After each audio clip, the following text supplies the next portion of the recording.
What do you suppose I told you that the dark secrets of the US government are not supposed to be discovered? Top secret files kept away in steel vaults pages, so disturbing that even tough CIA agents, men and women who had been trained to stare down terrorists and killers, had to question if they had slipped beyond the boundary of the too dark to ever see the light again. These are the torture files of CIA. You have read snatches in the news. You have read the arguments that there was a need to have enhanced interrogation. But what I am going to tell you is much deeper. These are the secret data, repressed history, the top secret concessions covered with black bars of redacting. Stories that were not destined to be published. And when you listen to them, you will never look at the CIA or your government in the same light again. Fear gripped America in the aftermath of the attacks of 9/11. All the cities were afraid all the faces might be dangerous. The CIA was granted a blank check in that panic atmosphere, being allowed to do whatever it could to prevent the next attack. But out in the gloom of that desperation, a rewriting of morality was done. The documents reveal that it was no interrogation as we know it, but torture polished and institutionalized. It was developed to break the body, the mind, and the soul. The most chilling detail? It wasn't random. It wasn't out of control. It was well documented, evaluated, and monitored. Think of a prisoner chained blindfolded and airflown to a prison which technically does not exist. No trial, no charges, no lawyer, a one-way ticket to a place where time is no more. These were the black sites of CIA. In Europe, Asia, and the Middle East, there were secret prisons that were constructed on lies and deniability.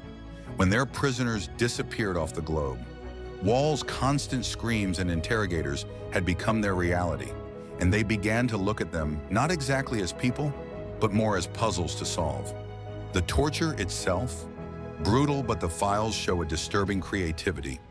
Waterboarding, of course, the infamous drowning simulation that left prisoners convulsing, gasping for air, begging for death. It was not a simulation of waterboarding, it was drowning. The prisoners were chained up, bent over water, was poured over their covered faces until they convulsed and ultimately their lungs were filled. They were brought back to life by interrogators to be drowned again. One man was waterboarded 183 times in a month. However, that was not the end of the program. Inmates were awake days and nights. Or suppose you did not sleep 180 hours. Now pretend there is a lot of light, loud music guards screaming until your mind breaks, until you start seeing things and not knowing what is happening. Certain prisoners shouted until they were unable to talk. There was walling, the method of hitting a prisoner against a wall until he fell. Stress positions were standing, crouching, hanging by hours, in some cases days, till the muscles ripped and the body fell. The most horrible of the practices was known as rectal feeding. On paper, it sounded medical. In reality, it was humiliation. Food strained through the rectum of prisoners. The files concur that it was not about food, it was the domination, degradation control. And there was mental torture. Prisoners were confined in castes. Others were stuffed with insects. Some of them were kept in complete darkness during weeks, advised their families they were going to be killed, advised to them that they themselves would never see the light of day again. It was not only to extract information, it was to destroy hope, to deprive of identity, to destroy the human spirit. And here is where it cools you to the bone. The files acknowledge that much of the information collected was no good.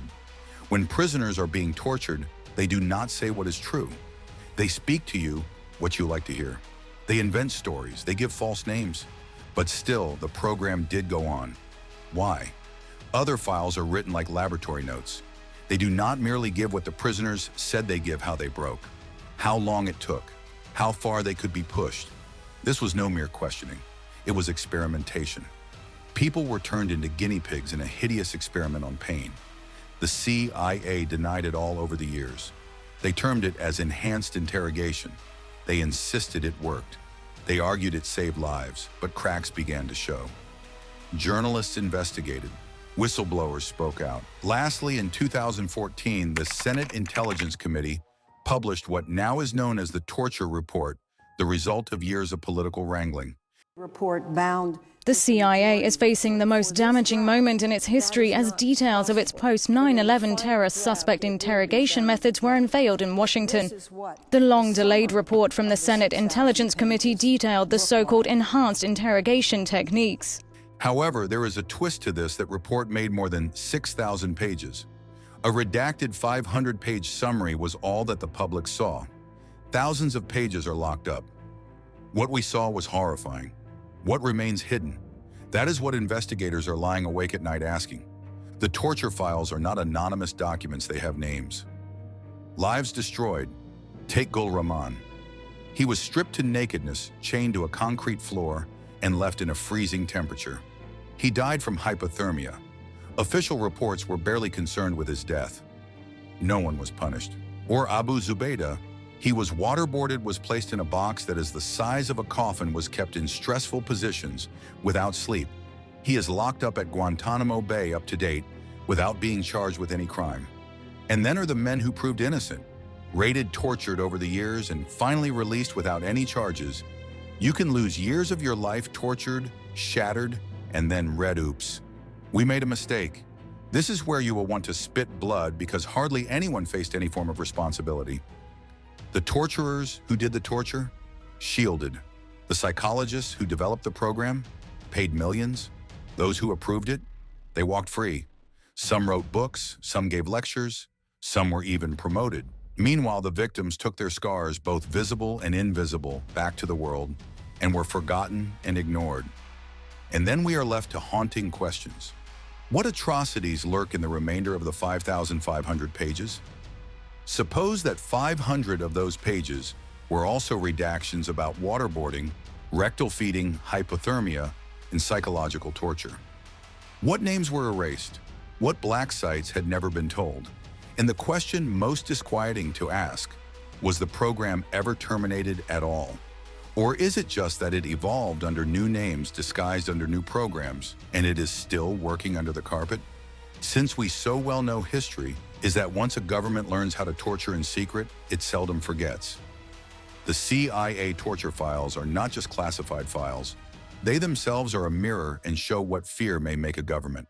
A foreboding of what occurs when secrecy becomes more important than accountability, when morality is rewritten in the name of security. Next time the words national security is uttered, recall what was done on your behalf. Keep in mind the man was drowned 183 times. You have to remember the prisoner who was frozen to death on a cold floor. Keep in mind the families that never saw their family members again. Since occasionally, enemy is not the most important threat to freedom. It can be even the secrets the government of our own makes us know. And do not mistake what we know as horrifying, but what we don't know, that may be worse. This is the CIA torture files no one knows about. That is just a start.